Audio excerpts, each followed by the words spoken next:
Hello and welcome to the Daily Brown Bag. Today we're going to be talking about how how the government's requests for data from Google continue to increase. I'm Chad Hill and I'm joined by Adam Stetzer. Yeah, good morning, Chad, and good morning, everybody. Welcome to the Brown Bag. Talking about privacy today, and specifically Google, and this is a great topic on the heels of one of the Brown Bags we covered last week related to privacy in Facebook and how they're losing a key demographic, the younger teenager segment, as those people are more and more opting for platforms that let things truly be deleted and protect their privacy a little better. So here we've got Google in the news because it released its biannual transparency report. And if you've been following Google over the last couple of years, the issue of privacy has definitely been front and center as they've been migrating their terms of service to be more cross-platform, sharing data between their different products, and just as the whole issue of privacy on the internet has heated up. This is the 8th transparency report from Google. And what's interesting here, I think the news here, Chad, is that it's demonstrating the growing number of data requests that are coming from governments. So Google's got all this data on what people do and what they search for and what they look at in their email, and if you're using Google Wallet, the money they spend, and all sorts of other things. And increasingly, governments are asking for that data. So requests for user information from governments have doubled in the last 3-year period. And that, for some people, is probably quite alarming. The latest report shows that the U.S. is leading the charge in the number of requests, although Google does get requests from many different governments, including the U.K., France, Germany, India, just to name a few. But the U.S.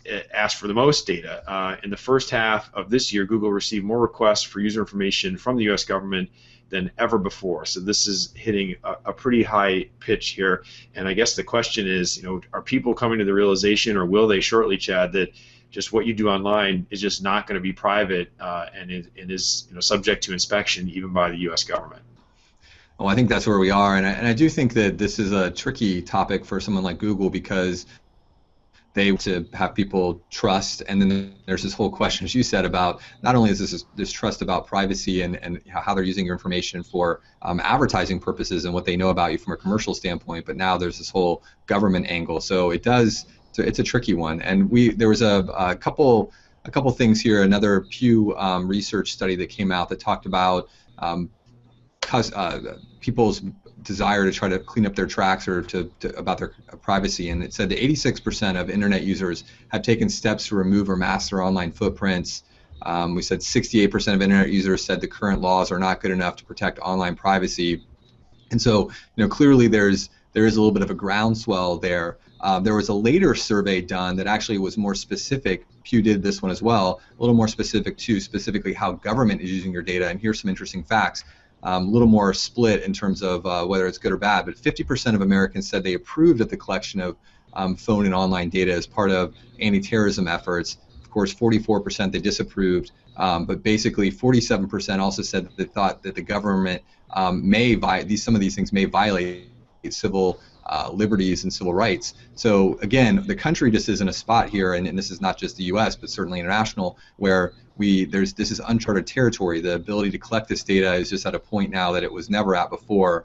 It can all be done really on such a massive scale that it's really a game changer out there. So I don't know where it's going to go, Adam, but something definitely is going to change because this is being hit from several angles at the same time. Right, and I know we've covered before survey results on who do you trust more, Google or the government with your data, and I guess what some of these results are showing is increasingly the data is going to both places. And I think your point's very interesting. Several years ago, the issue is just about privacy and advertising, and do I want them to know so they'll show ads to me? But with the trends that we see here and these requests and what Google is voluntarily sharing in their transparency reports, it's moving beyond that. It's moving beyond just what ads will they show to me and what will the government know about me and how will they use that in their security profiling. So this is definitely heating up, and I think we all predicted it would at some point. This is still a very young technology.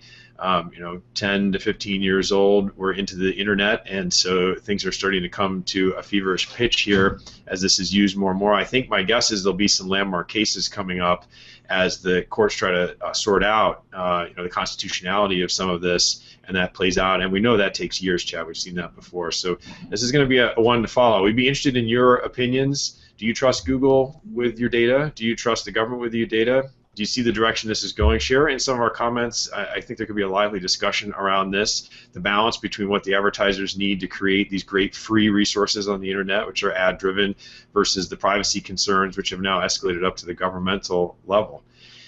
We once again want to thank you for coming to our Brown Bag. We're here every day, and we'll hope you subscribe.